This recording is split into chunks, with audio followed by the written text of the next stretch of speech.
السلام علیکم ورحمۃ اللہ وبرکاتہ۔ عرب کی وجہ تسمیہ کے متعلق مختلف رائے ہیں۔ اہل لغت کہتے ہیں کہ عرب اور اعراب کے معنی فصاحت اور زبان آوری کے ہیں، اور چونکہ اہل عرب اپنی زبان آوری کے سامنے تمام دنیا کو ہیچ سمجھتے تھے، اس لیے انہوں نے اپنے آپ کو عرب اور دنیا کی اور تمام قوموں کو عجم یعنی زولیدہ بیان کہہ کر پکارا۔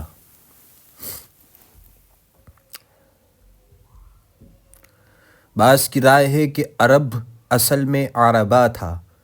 قدیم اشعار میں عرب کی بجائے عربہ آیا ہے۔ عربہ کے معنی سامی زبانوں میں دشت اور صحرا کے ہیں، اور چونکہ عرب کا بڑا حصہ دشت و صحرا ہے، اس لیے تمام ملک کو عرب کہنے لگے۔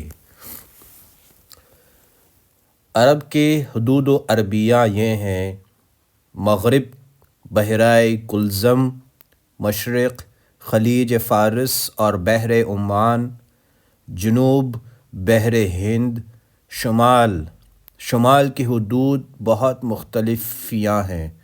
بعض مملکت حلب اور فرات تک اس کی حدود کو وسعت دیتے ہیں۔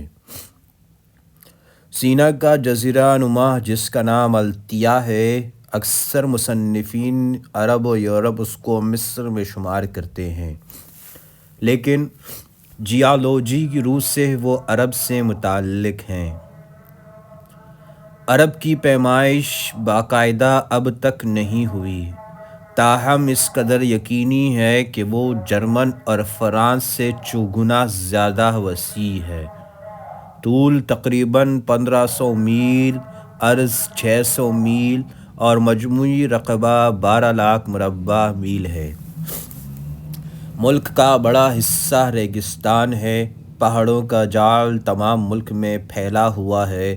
سب سے بڑا طویل السلسلہ پہاڑ جبل الصرا ہے، جو جنوب میں یمن سے شروع ہو کر شمال میں شام تک چلا گیا ہے۔ اس کی سب سے اونچی چوٹی 8000 فٹ بلند ہے۔ بعض حصے زرخیز اور شاداب بھی ہیں۔ چاندی اور سونے کی کانیں کثرت سے ہیں۔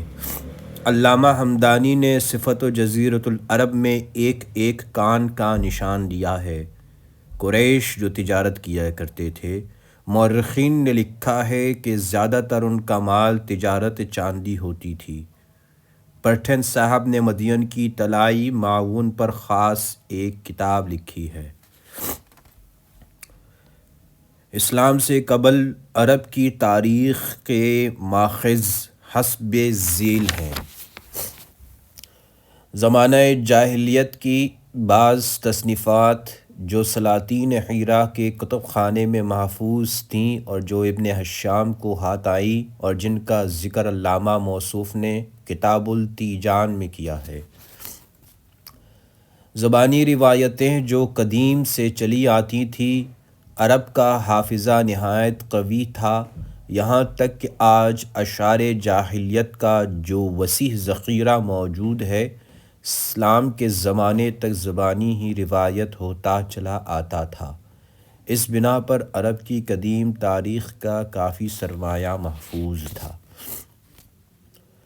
عرب کی جو قومیں معدوم ہو چکیں، مثلاً تسم، جدیث، عاد، ثمود، ان کے متعلق بھی اس قدر تاریخی روایتیں محفوظ تھیں کہ ان کے ذریعہ سے مورخین اسلام عرب کی تاریخ قدیم پر معتبر تصنیفات مرتب کر سکیں۔ مثلاً حشام کلبی نے تسم، جدیث، طباعت یمن اور دیگر سلاطین عرب پر متعدد کتابیں لکھیں، جن کا ذکر ابن الندیم نے فہرست صفحہ 96 میں کیا ہے۔ اشعار جاہلیت جن میں سے اکثر سلاطین اور اقوام اور امارات عرب کا ذکر ہے، یہ اشعار صفت جزیرۃ العرب اور معجم البلدان میں کثرت سے موجود ہیں۔ انہی قدیم ماخذوں سے علامہ حمدانی نے اپنی کتاب الکلیل مرتب کی ہے، جس کا 8واں باب خاص سلاطین حمیر کے آثارات قدیمہ اور حمیری کتبات پر مشتمل ہے۔